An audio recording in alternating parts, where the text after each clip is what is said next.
गुढीपाडव्याच्या हार्दिक हार्दिक शुभेच्छा तुला सुद्धा आणि तुझ्या चाहत्यांना सुद्धा. कारण अंकिता लोखंडे या नावातच खूप ग्लॅमर आहे असं मला वाटतं. मला पैठण्या खूप आवडतात. गुढीपाडवा हा 3.5 मुहूर्तांपैकी एक मुहूर्त आहे. ज्या ज्या लोकांना आपण हर्ट केलं असतं किंवा ज्यांच्याबद्दल म्हणजे आपल्याला काही वाईट अनुभव आलेले असतात, तर सगळ्यांना मागे सोडून आपण एका नव्या दृष्टीने, एका नव्या जोमानं नवीन वर्ष हे जे असतं गुढीपाडव्याचं, त्याचं स्वागत करायचं असतं. हॅलो हाय नमस्कार, मी मज्जा गर्ल अंकिता लोखंडे. गुढीपाडवा आहे, तुम्हा सर्वांनाच खूप शुभेच्छा. आणि गुढीपाडवा म्हटल्यावर अमृताकडे म्हणजे काय, मला काय जेव्हा मेसेज आला की अमृता लंच ठेवते आणि खास पत्रकारांसाठी, सगळ्यात आधी खूप छान इनिशिएटिव्ह. आणि सगळ्यात आधी तुला गुढीपाडव्याच्या खूप शुभेच्छा. तुला सुद्धा आणि तुझ्या चाहत्यांना सुद्धा. कारण अंकिता लोखंडे या नावातच खूप ग्लॅमर आहे असं मला वाटतं.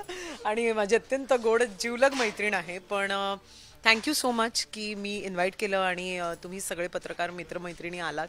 कारण आपण नेहमीच ठिकठिकाणी फिल्म्सच्या संदर्भात किंवा इव्हेंटच्या संदर्भात भेटतच असतो, इंटरव्ह्यूज करतच असतो. पण कुठेतरी एक जस्ट चिलमध्ये मला असं वाटलं की गुढीपाडवा येतोच आहे, तर मग आपण सगळ्यांनी भेटून छानपैकी असं एक जेवण करावं. That's it. पण आत्ता मी तुम्हाला जे फुटेज दाखवलं चैत्र थालीचं, म्हणजे 4 दिवसांचं जेवण अमृताने केलंय. आता अमृता मला 4 दिवसाने नाही नाही, मी त्या म्हणजे अर्ध्याहून अर्ध केलं ते शेवटी. कारण मी त्यांना सांगितलं मला 3 पुऱ्या द्या, आमरस द्या आणि थोडासा मसाले भात, एवढंच खाऊ शकले मी. कारण मला असं होतं जनरली खूप जेवण बघितली मला जेवण जात नाही. आणि तसंही डाएट आणि असं सगळं करता करता मी एवढूच जेवते. तर आता मी उद्या सकाळपर्यंत काही नाही खाणार आहे. सण म्हटलं अमृता थोडं डाएट बाजूला. हो, मग ठेवलं ना, मग आमरस खाल्ला ना, चीट डे आहे ना आज कम्प्लिटली. उद्या एक होईल. उद्या कदाचित, कारण उद्या परत घरी कोण ना कोणतरी असणारच आहे. सो हा, उद्या होईल. सगळ्यात आधी खूप छान दिसते. काय सांगशील लुक बद्दल? आणि दुपट्टा आईने चॉईस केला हे मी ऐक. दुपट्टा मम्मीने चूज केलाय आणि माझ्याकडे ही पैठणी होती. आता जनरली असं होतं की मला पैठण्या खूप आवडतात, पण त्या सतत नेसल्या ना की त्या सेम सेम वाटतात. सो डिफरंट काय लुक करू शकतो, म्हणून मग हा अनारकली मी माझी एक डिझायनर आहे, कुकी तिचं नाव आहे.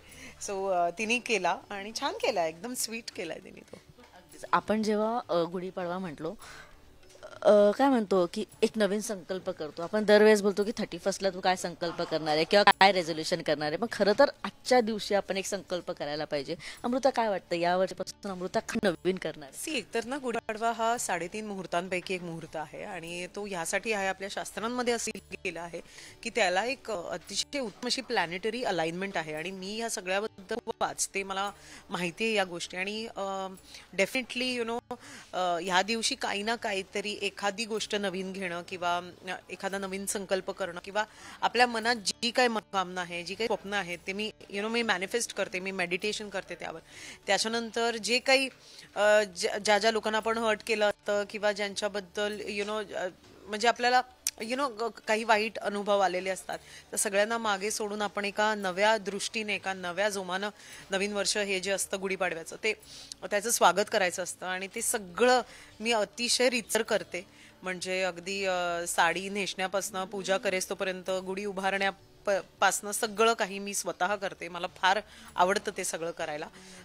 खरं सांगायचं तर कथ्थकचं मी आता प्रशिक्षण घेत आहे. सो त्याचा रियाज मी सुरू केला आणि दररोजचा रियाज आहे. सो ते एक माझ्या आयुष्यात नवीन घडलेली गोष्ट आहे. अर्थात सगळ्याच कलाकारांना कामं चांगली करायची असतात आणि तशा संधीची मी वाटही पाहते आणि स्वतःही संधी काही निर्माण करायचा प्रयत्न करते.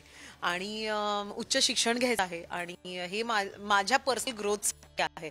सो बघूयात कसं काय होत आहे. पण सगळेच काही ना काहीतरी अनाउन्समेंट करतात गुढीपाडव्याला. अमृताकडून काही अनाउन्समेंट होणार आहे या येत्या दिवसात? नाही, मला असं वाटतं की लवकरच होईल अनाउन्समेंट. गुढीपाडव्याचा मुहूर्त जरा हुकला आमचा पण ठीक आहे, हरकत नाही आहे. काही ना काहीतरी जेव्हा म्हणून मी म्हटलं ना की मॅनिफेस्ट करते मी उद्या, आणि ते लवकर लवकर तुमच्या समोर येईल. प्रेक्षकांना जाता जाता शुभेच्छा दे. प्रेक्षकांना एवढंच सांगेन की आजपर्यंत जे काही प्रेम तुम्ही दिलं त्यासाठी खूप मोठा थँक्यू, खूप खूप मनापासून धन्यवाद. कारण खरंच आम्ही सगळेच कलाकार खूप मेहनत करतो, वेगवेगळ्या पद्धतीने तुमच्या समोर आमचं टॅलेंट प्रस्तुत करायचा आम्ही प्रयत्न करतो. आणि खूप कमी लोकांना तुमचं प्रेम त्यांच्या नशिबात असतं आणि मला असं वाटतं कुठेतरी ते माझ्या नशिबात आहे. So thank you so much. तुम्हा सर्वांना, तुमच्या कुटुंबियांना गुढीपाडव्याच्या हार्दिक हार्दिक शुभेच्छा. आणि थँक्यू सो मच की तू नेहमीच पत्रकारांवर फार प्रेम करते आणि हे एक फार क्यूट आणि फार छान जेस्चर आहे की या मुहूर्तावर तू त्यांना इन्व्हाइट केलं आणि इतक्या छान गप्पा मारल्या सगळ्यांशी. Thank you. Ankita, thank you so much. Marathi चित्रपटसृष्टीतील लेटेस्ट अपडेट्स आणि गॉसिपसाठी आमच्या चॅनेलला सबस्क्राईब करा आणि बेल ऐकन दाबायला विसरू नका.